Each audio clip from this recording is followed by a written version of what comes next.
Hey guys! Another day, another video at samahan niyo pong muli kami upang ipagpatuloy ang ating pamamasyal sa Tablas Island. Sa ating nakarang episode ay pinuntahan natin ang napakagandang beach na makikita sa Barangay Bunsuran sa bayan ng Perol.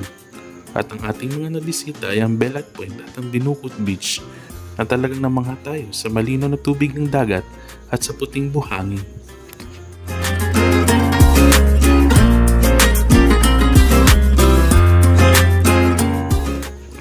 At ngayon, itutuloy naman natin ang ating biyahe. Sakay ng ating motorsiklo ay papasyalan natin ang uplands ng bayan ng San Andres. At syempre, silipin ang mga nakatago ditong pasyalan. Mula sa bayan ng Perol ay magbabiyahe tayo ng humigit kumulang 1 oras papunta sa bayan ng San Andres. Ito ay matatagpuan sa hilagang kanlurang bahagi ng Tablas Island.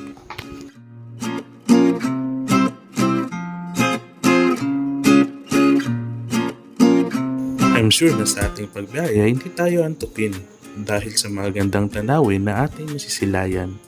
Tiyak na mabubusog ang ating mga mata. Sa ating ruta ay madadaanan natin ang bayan ng Udjongan, isa sa mga pinaka-progresibong bayan dito sa probinsya ng Romblon. At ngayon ay tutuloy na natin ang ating biyahe. Mula sa bayan ng Udjongan ay babaybayin natin ang circumferential road ng Tablas papuntang norte. Hindi ka problema sa daan dito dahil lahat ay sementado.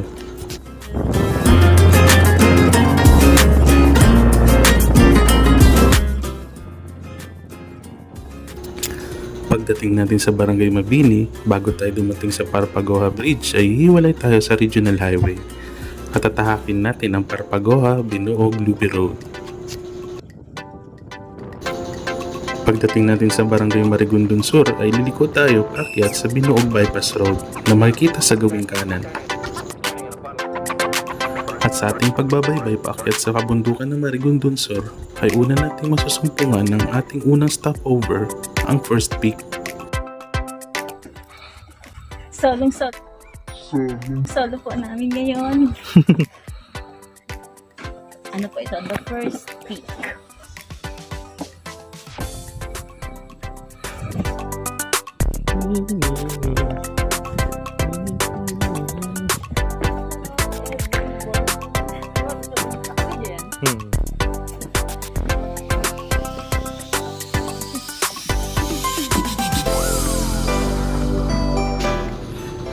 Talagang unang lugar pa lang na ating napupuntahan ay hindi na may tago ang matatanaw mong ganda mula sa luntiang kabundukan na makikita dito sa bayan ng San Andres.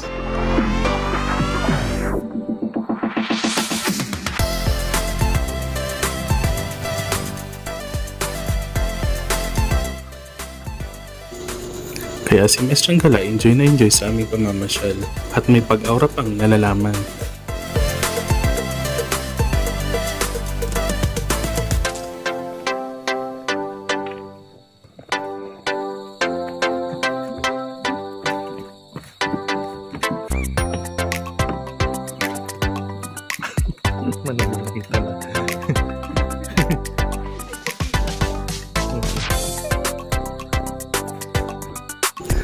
Kaya kung ikaw ay stress sa work at sa mga gawaing bahay, ay subukan pasyalan ang lugar na ito dahil marelax ka sa luntiang paligid na iyong makikita, dagdagan pa ng preskong simoy ng hangin.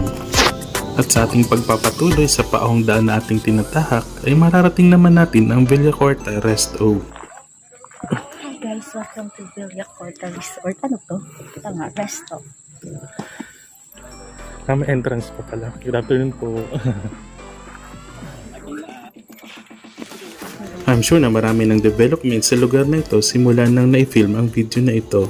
Ngunit ganun pa man ay talagang makikita mo na ang in-offer nitong ganda dahil sa man-made infrastructure na gawa sa light materials at concrete at talaga namang bumagay sa surroundings nito na puno ng puno na kung saan talagang perfect for photoshoot na talagang pang Instagrammable ang ganda. At dahil picture perfect ang lugar ay magpapuli pa ba si Maestrang Gala? Siyempre hindi, susulitin natin yan. Dahil ang ating mga napupuntang lugar ay magiging bahagi ng ating maganda at masasayang memories. Kaya i-save natin yan through pictures na maaari nating i-share sa ating mga mahal sa buhay.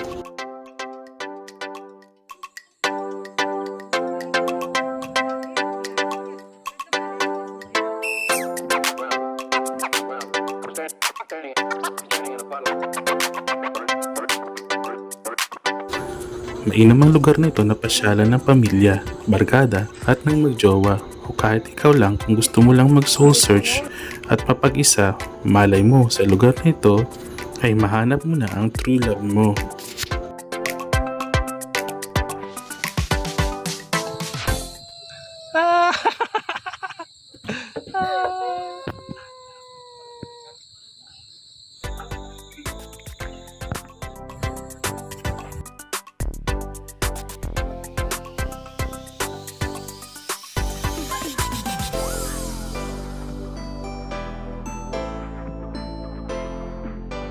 Hi guys! Our next destination is Dad's Bukid! So that's our final destination na? Our final destination. Dad's Bukid na po tayo. Tapos na po tayo sa Villa Quarta. Villa Quarta. Mali, Villa Quarta.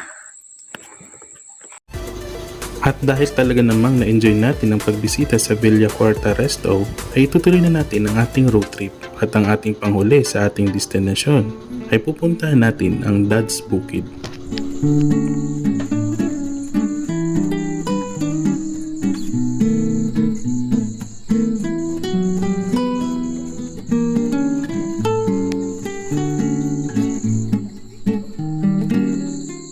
Talaga namang napaka-relaxing ng vibe ng lugar na ito dahil napapalibutan ito ng mga halaman na talaga namang mapapawan with nature ka sa ganda.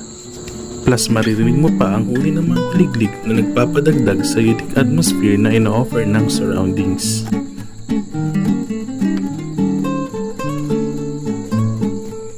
Maliban sa pamamasyal ay pwede ka rin dito magstay overnight kung talagang gusto mo sulitin ang in-offer nitong ganda at ma-experience ang relaxing na lugar. Maganda rin itong lugar para mag-camping at syempre mag-picnic kasama ang pamilya, barkada at ang iyong special someone.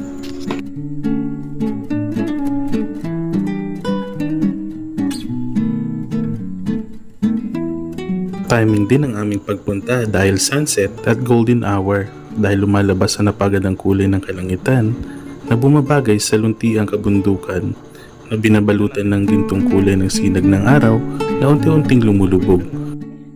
Na tila ba nakikita mo lang ito sa isang painting na gawa ng isang obra. Dahil dito, mas lalo mo ma-appreciate ang paglikha ng Diyos sa mundo. Dahil nagutom na rin kami sa ating pamamasyal, ay dito na rin kami nagmerienda habang sinusulit itong napakagandang lugar. Ang sarap lang sa pakiramdam na solong-solo niyo yung lugar habang humihigop ng mainit na kape kasama ang iyong mahal sa buhay. Mahalaga na lumalabas kayo paminsan-minsan ng iyong asawa dahil dito ay mas napapagtibay ninyo ang inyong ugnayan sa isa't isa. Mahalaga na magkaroon kayo ng quality time na mamasyal, mag-date at iwanan mo na ang inyong mga normal na pamumuhay. Kailangan ninyong mag-recharge together at siriwain kung paano kayo nagsimula at kung hanggang saan na kayo ngayon sa tulong ng Panginoon sa kabila ng mga pagsubok na sumusubok sa inyong relasyon.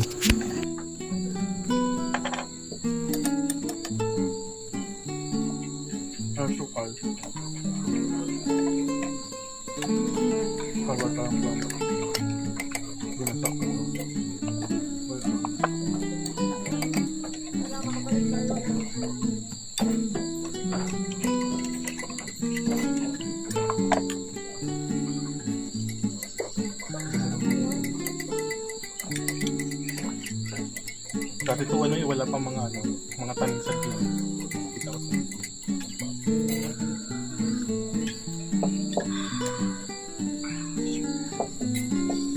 Hey guys! Iyan siya biglang conscious ka. Kapi-kapi po tayo. Banana. Coffee.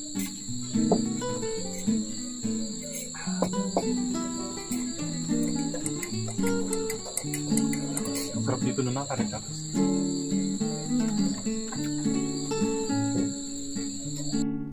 Siya, hanggang dito ko na lang tatapusin ang aking vlog. I hope huwag kayong magsawang suportahan ang bawat video na ina-upload ko sa page na ito. Sa aking followers, viewers at subscribers ay maraming salamat po. See you sa next vlog. Hanggang sa muli, God bless at paalam! 아침 햇살과 모닝콜로 너와 시작하는 하루 마치 내 인생의 포커스가 지금에 맞춰진 걸까 따뜻한 모닝커피의 향기가 오늘 하루도 날 기대하게 만드는 걸 우리 오늘은 또 어떻게 지낼까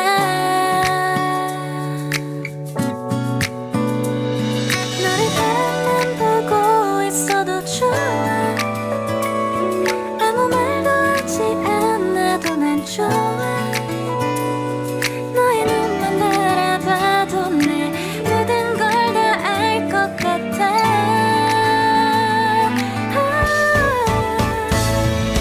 우린 너무 완벽하게 모든 게 다 잘 맞아서 가끔 난 걱정이 돼 네가 날 떠나가 버릴까봐 쓸데없는 다른 걱정 따윈 생각하지 말기로 해 오늘은 우리 기다렸던 데이트 날이야 손을 잡아줘 오늘 데이트도 멋졌어 너도 좋았어 내일은 또 어떤 곳을 너와 함께